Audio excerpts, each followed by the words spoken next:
പശ്ചിമേഷ്യയിലെ നിർണായക ഇടമായ ഹോർമുസിൽ പൊട്ടിപ്പുറപ്പെട്ട സംഘർഷം അവസാനിപ്പിക്കാൻ ഇറാനും അമേരിക്കയും തീരുമാനിച്ചിരുന്നു. ഇതിനു പിന്നാലെ യുഎസുമായുള്ള ധാരണാപത്രം പ്രകാരം ഇറാന് മാത്രമാണ് ഹോർമുസ് കടലിടുക്കിലെ മൈനുകൾ എടുത്തു മാറ്റാൻ അവകാശമുള്ളതെന്ന് വ്യക്തമാക്കിയിരിക്കുകയാണ് ഇറാൻ വിദേശകാര്യമന്ത്രി ഖാസം ഖാരിബാബാദി. ഹോർമുസിലെ മൈനുകൾ നീക്കാൻ ഫ്രാൻസ് തീരുമാനിച്ചതായുള്ള ഫ്രഞ്ച് പ്രസിഡന്റ് ഇമാനുവൽ മാക്രോന്റെ പ്രഖ്യാപനത്തിന് പിന്നാലെയായിരുന്നു ഇറാൻ മന്ത്രിയുടെ ഈ പ്രതികരണം പുറത്തുവന്നത്. പശ്ചിമേഷ്യയിലെ സ്ഥിതിഗതികൾ ശക്തമാക്കാനുള്ള ശ്രമങ്ങളിലാണ് ഫ്രാൻസ് എന്നും ഹോർമുസിലൂടെ കപ്പലുകൾക്ക് ഉപാധികളില്ലാതെ സഞ്ചരിക്കാനായി സഖ്യകക്ഷികളുമായി ചേർന്ന് മൈനുകൾ നീക്കം ചെയ്യാൻ ഫ്രാൻസ് തീരുമാനിച്ചു എന്നുമായിരുന്നു മാക്രോൺ പറഞ്ഞത്. എന്നാൽ ഇറാന് മാത്രമാണ് മൈനുകൾ നീക്കം ചെയ്യാനുള്ള ചുമതലയെന്നും ഈ കാര്യത്തിൽ ഫ്രാൻസ് പ്രകോപനങ്ങൾ ഉണ്ടാക്കി സ്ഥിതിഗതികൾ വഷളാക്കരുത് െന്നും ഇറാൻ വിദേശകാര്യമന്ത്രി അഭിപ്രായപ്പെട്ടു. ഇറാൻ US ധാരണാപത്രത്തിൽ പറയുന്നത് ഇറാൻ മാത്രമാണ് മൈനുകൾ നീക്കം ചെയ്യേണ്ടതെന്നാണെന്ന് അദ്ദേഹം പറഞ്ഞു. മറ്റൊരു രാജ്യവും ഇത് ചെയ്യേണ്ട എന്നും ധാരണാപത്രത്തിലുള്ളതായി ഇറാൻ മന്ത്രി എക്സ് പോസ്റ്റിലൂടെ വ്യക്തമാക്കി.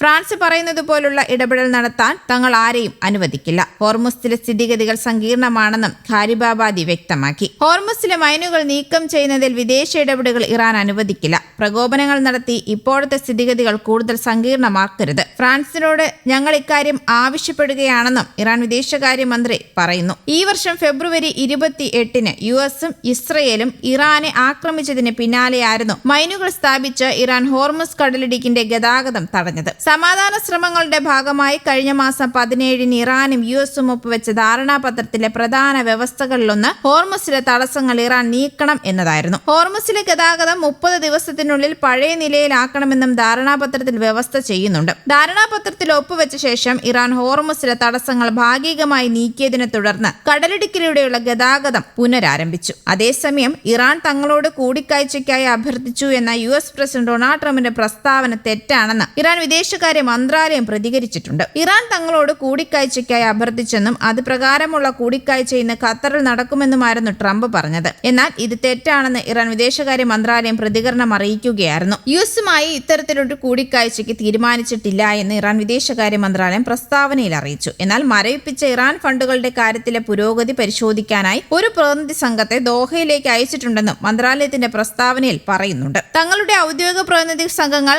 ദോഹയിൽ കൂടിക്കാഴ്ച നടത്തുമെന്ന് US മാധ്യമങ്ങൾ റിപ്പോർട്ട് ചെയ്തതിന് പിന്നാലെയാണ് ട്രംപ് തന്റെ സോഷ്യൽ മീഡിയ പ്ലാറ്റ്ഫോമായ ട്രൂത്ത് സോഷ്യൽ വഴി ഇക്കാര്യം വ്യക്തമാക്കിയത്. ഇറാൻ ചർച്ചയ്ക്ക് അഭ്യർത്ഥിച്ചിട്ടുണ്ടെന്നും ദോഹയിൽ വെച്ച് കൂടിക്കാഴ്ച നടക്കുമെന്നും ട്രംപ് കുറിച്ചു. എന്നാൽ ട്രംപിന്റെ ഈ അവകാശവാദം തള്ളി ഇറാൻ ഉടൻ തന്നെയാണ് രംഗത്തെത്തിയതും. ദോഹയിലേക്കുള്ള US ഉദ്യോഗസ്ഥരുടെ യാത്രയ്ക്ക് അവിടെ എത്തുന്ന ഇറാൻ പ്രതിനിധി സംഘവുമായി യാതൊരു ബന്ധവുമില്ല എന്ന് ഇറാന്റെ വിദേശകാര്യ മന്ത്രാലയ വക്താവ് ഇസ്മായിൽ ബാഗായിയാണ് വ്യക്തമാക്കിയത്. അന്തിമ കരാറിനായുള്ള ചർച്ചകളുടെ ഘട്ടത്തിലേക്ക് ഇരു രാജ്യങ്ങളും കടന്നിട്ടില്ല എന്നും വരും ദിവസങ്ങളിൽ ഒരു തരത്തിലും US പക്ഷവുമായി ചർച്ച നടത്തില്ല എന്നും ഇറാൻ കർശന നിലപാടിലെത്തുകയും ചെയ്തു. ഹോർമുസ് കൈകാര്യം ചെയ്യാനുള്ള ചർച്ചകൾ ഒമാനും ഇറാനും തമ്മിൽ തുടങ്ങിയിട്ടുണ്ട്. എല്ലാ കപ്പലുകളും ഇറാൻ നൽകിയ റൂട്ട് വഴി മാത്രമേ പോകുള്ളൂ. ഹോർമുസ് വീണ്ടും കൈപ്പിടിയിലാക്കിയെന്ന് ഇറാൻ അവകാശപ്പെടുകയും ചെയ്തു. സംഘർഷം അവസാനിപ്പിച്ച് വീണ്ടും ചർച്ചകളിലേക്ക് മടക്കം. ധാരണയിൽ ഒപ്പിട്ടതിന് പിന്നാലെ ഹോർമുസിൽ ആധിപത്യം കൈവിടും വിധം ഒമാൻ തീരം വഴി സുരക്ഷിത നാവികപാത വന്നതും കാര്യമായ ഇളവുകൾ ഇറാന് വേണ്ടി നടപ്പാക്കാതിരുന്നതുമാണ് സംഘർഷത്തിന് വഴിയൊരുക്കിയത്. ഇറാന് വിട്ടു നൽകേണ്ട ഫണ്ടിന്റെ കാര്യത്തിൽ വ്യക്തതയായിട്ടുണ്ട്. $1200 കോടി മരവിപ്പിച്ച സ്വത്ത് ലഭിക്കാനുള്ളതിൽ പകുതി ഖത്തർ വഴി ലഭിക്കുമെന്ന് ഇറാൻ പ്രസിഡന്റ് വ്യക്തമാക്കുകയും ചെയ്തു. കഴിഞ്ഞ ശനിയാഴ്ച ഹോർമുസ് കടലിടുക്കിൽ വെച്ച് ഒരു ചരക്കു കപ്പലിന് നേരെ ഇറാൻ നടത്തിയ ഡ്രോൺ ആക്രമണമാണ് പുതിയ സംഘർഷങ്ങൾക്ക് ആദ്യം തിരികൊളുത്തിയത്. ഇതിനു മറുപടിയായി US സെൻട്രൽ കമാൻഡ് ഇറാന്റെ സൈനിക നിരീക്ഷണ കേന്ദ്രങ്ങൾ, ആശയവിനിമയ സംവിധാനങ്ങൾ, വ്യോമ പ്രതിരോധ കേന്ദ്രങ്ങൾ, ഡ്രോൺ സംഭരണശാലകൾ എന്നിവയ്ക്ക് നേരെയും ശക്തമായ ആക്രമണം നടത്തി. തൊട്ടു പിന്നാലെ ഞായറാഴ്ച കുവൈറ്റിലെയും ബഹ്റൈനിലെയും 8 US സൈനിക കേന്ദ്രങ്ങൾ ലക്ഷ്യമിട്ട് ഇറാന്റെ ഇസ്ലാമിക് റവല്യൂഷണറി ഗാർഡ് ക്രോപ്സ് സംയുക്ത മിസൈൽ ഡ്രോൺ ആക്രമണവും നടത്തി. ഇരുപക്ഷവും ആക്രമണങ്ങൾ കടുപ്പിച്ചതോടെ മേഖലയിലൂടെയുള്ള വാണിജ്യ കപ്പൽ ഗതാഗതം ഏതാണ്ട് പൂർണ്ണമായും നിലച്ചമട്ടായിരുന്നു. എന്തായാലും ഹോർമുസിൽ പിടിവിടാൻ ഇറാൻ ഒരുക്കമല്ല എന്നത് സമാധാന ചർച്ചകളുടെ ഭാവിയിൽ വലിയ ചോദ്യങ്ങൾ ഉയർത്തുന്നുമുണ്ട്. News desk Kerala Kaumudi.